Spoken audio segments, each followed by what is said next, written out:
السلام عليكم ورحمة الله وبركاته. داودياش ku xiran channelkayga Dr. Sajiya kusoo dhawaada walaalahayga qaaliga ah meel walba aad joogtaan. Haddii aan guda galno mawduuceen maanta wuxuu ku saabsan yahay hormoonada dumarka qalqalka ku yimaada. Hormoonada dumarka qalqalka ku yimaada ma dareentaa dibiryo xanaaq badan waa eeta la saari karo hormoonada jirka oo aan isku dheelitirnayn. Waa arrin caado ah in uu isku dhaxyaac ka dhaco arrintaani ama isku dheelitirka hormoonada jirka waqtiyada qaar sida ka hor caadada ama uurka xilliga dhalmada joojinta. Sidoo kale daawooyinka qaar iyo xanuunada qaar ayaa dhaxyaacaani sababi kara. Sidoo kale waxaa la arki doonaa caado aan joogto ahayn.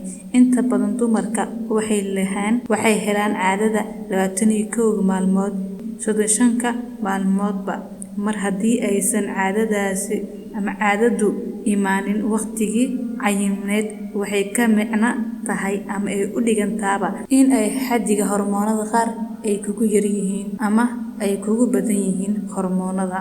Haddii aad jirto inta u dhaxaysa 40 ilaa 50 sano waxay ka dhigan tahay in aad fooda sii gelinaysid xilliga dhalmad joojinta ama dhalmadayska. Sidoo kale waxaa ka mid ah hurdo xumada ayaa ka mid ah.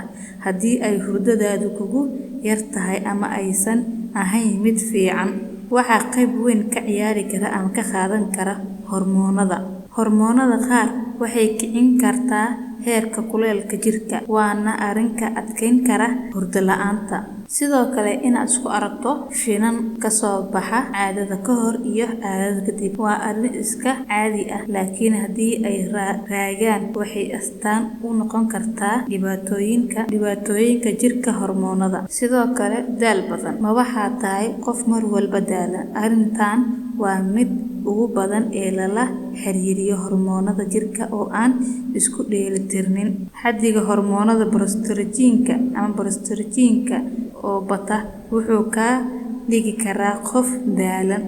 Sidoo kale niyad jabsanaan iyo dabeecadaha isbedela.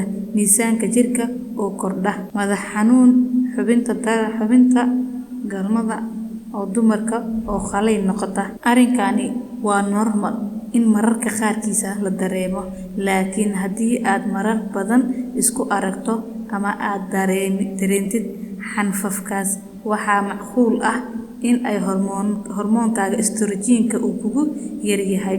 Hormoonkan wuxuu caawiyaa sidii xubinta galmada u ahaan lahayd mid qoyan. Sidoo kale waxaa la arki doonaa xiisaha galmada ama rabitaanka oo meesha ka baxa ama luma ama la waayo.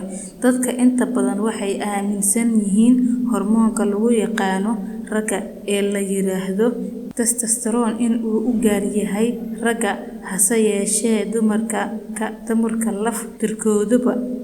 naftirkooduba way leeyihiin. Haddii uu yaraadana waxaa hoos u dhacaya hamiga ay dumarku u hayaan ama ay u leeyihiin galmada. Sidoo kale waxaa la arki doonaa isbeddel ku yimaada naasaha haweeneyda. Haddii hormoonka estrogen-ka uu hoos u dhaco waxaa yaraanaya naasaha. Sidoo kale haddii uu kordhana waxaa weynaanaya hadalka waxaa yaraanaya naasaha. Sidoo kale haddii uu kordhana way adkaanayaan. La xiriir dhakhaatiirta qaabilsan cudurrada haweenka si ay markaasi ku siiyaan talooyin caafimaad iyo daawooyin markaasi ku caafimaad geliya. Insha Allah haddii aad la socoto muuqaalkani waa ku mahadsan tahay. Haddii aad ku cusub tahay channelka subscribe sar muuqaalkani la garay una share garay asxaabtaada.